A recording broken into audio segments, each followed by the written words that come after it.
xildhibaan Xuseen Axmed Caydiid oo ka mid ah mudanayaasha golaha wakiilada Soomaaliland isla mar ahaantaasina ka tirsan saraakiisha sarsare ee xisbiga mucaaradka wadani oo si gaar ah ula hadlay TV-ga caalamiga ee 5TV ayaa waxa uu ka hadlay qaabka ugu habboon ee looga hortagi karo xanuunka adduunyada ku fiday ee COVID-19 isla mar ahaantaasina waxa uu gudida ka hortagga caabuqa coronavirus ee Soomaaliland u soo jeediyay talooyin dhaxalgal ah hadaladiisina waxa ka mid ahaa horta cudurka Allah inaga nabadgeliyo coronavirus waa cudur caalamkuba ka wareersan yahay waa cudur halis ah oo halistiisa leh oo xanuunadii kale maxaa ku dhaca khatartiisana leh dhibaatooyinka kale uu leeyahay waxa weeye horta waa virus oo dawo ma leh waana xanuun sida loo kala qaada uga badan tahay xanuunadii kale la arki jiray waa mid kale ee waa xanuun inta aan qofku isku ogaan laga qaadi karo oo qofkaas wax qaadsin karo intaas oo arrinba waxay keenayaan kol hadii xanuunkii intaan qofku isku ogaanba wax qaadsiinayo kol hadaanu dawada lahayn kol haduu caalamka ku badan yahay caalamka oo dhan ka wareersan yahay oo khatartiisa iyo fiistiisa ma garanaysa wax lala yaabay uu noqday kol hadii dalkeeniba lagu sheego la yiri uu soo galay waxay la tahay maanta wax kale oo dalkeena u furanay ma inaanu jirin sida caalamka kaleba wax kastaba intay dhigeen ay sidii baalka loola tacaal lahaa ugu tuntuusadeen innagana waxa weeye tiiba inoo furano taasoo baa inala gudboono inaan wax kasto kalaba dhigno oo aynu dagaalka baalka laga hortagayo aynu falowgeed qabanno weeye waxa weeyaan marka horeba day itaalkeena inagoo waanaan haynin mashiinadii wax lagu cabir lahaa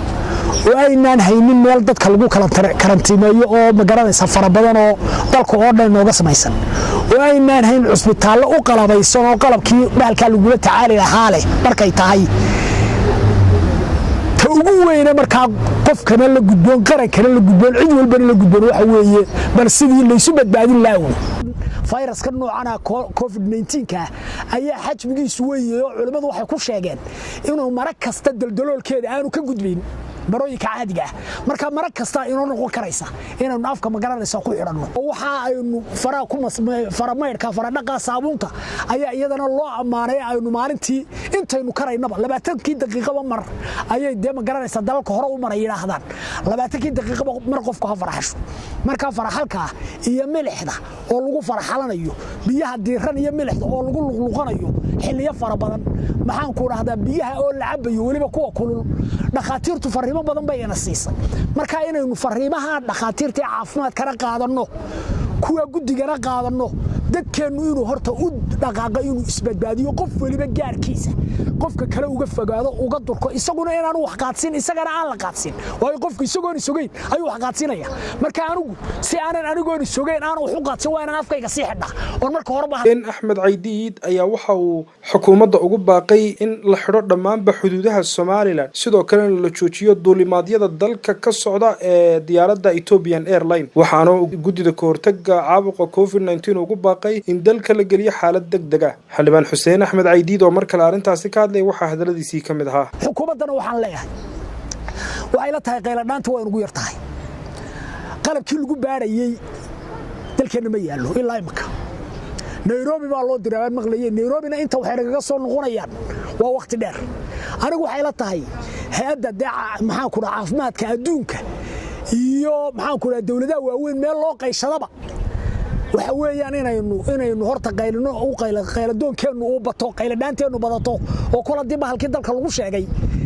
habdhaqankeenu cayn ka yahay dadkeenuna qaadama dharga yahay aan guri fadhiye karayno noloshuba soo saarayso in wixii hadhow lagu la tacaali lahaa iyo wixii cusbitaal loo dhigi lahaa iyo sidii loola tacaali lahaa intay goor tahay in loo tabaabashaysto ayaan on la goor telefoon ka aaday waxba lama qaban karo bahalkaas markuu aad u fido waxba laga qaban karo Ethiopia waxaan shalay maqlaayay waxa ku dhawaaqday xaalad degdeg ah waxa ugu dhawaaqday waxa weeyaan waa xaaladii gaadhay marxaladii gaadhay weeye oo xanuunku gaarsiiyay weeye hadaynaan markaa iska xidhin dayuuradina inugu furaato xuduudkina inugu furaado jaadkina inugu furaado deegaga u yeeranay inaga soo dhaweynayna marka bahalka anigu waxay la tahay halka war dhaqaale kasta dalla imaka maanta dhaqaale ma eegayo dalla dhaqaale ma eega maanta dhaqaalaha burburi iyo waxaan ahayn kana dalla ma eego dal waliba maanta wuxuu u dhaqaaqay wax weyn caafimaad sidee dadka u badbaadisay loo dhaqaaqay anigu waxa la tahay xukuumaddu halka ama raba adag ha ka soo saarto hadda xuduud xidhistii tahay waxa weeyaan ma xiri karo iyo haddaad isku daydo waa kala jaad haddaad isku daydo wuxuu baad hakisa laakiin hadduu ku furaado oo markaa rabo hore tira ma xiri karo waxa weeye waad fasaxda marka waxay la tahay ku dhaqaaqida iyo ku dhawaaqida iyo go'aan qaadashadu horta waxba yaraynaysa jaadka xataa hadii la yiraahdo waa la mamnuucay oo magaalooyinkana inaanu soo gelin ma garanaysa laga ilaaliyo kontaroolada lagu gubo halku ka soo galayna laga joojiyo inta kootorabaanku ku soo gashay yar bay gaari leed waa abu qaaliyoobi la dadku ma wada cuneen ma wada cuni kareen ma wada gaari kareen marka anigu waxay la tahay yeenan ma samayn karo waxa yaan looga gaabsanina talaabada la qaada wuxuu bay dhimaysaa waxaan leeyahay gudida iyo xukuumaddu talaabooyin qaado ay dalkan ku badbaadinayso talaabooyin qaado talaabooyinkii baa la tabaya marka sidaas uu qaloo maro qof afka wax ku xidhay arki bayst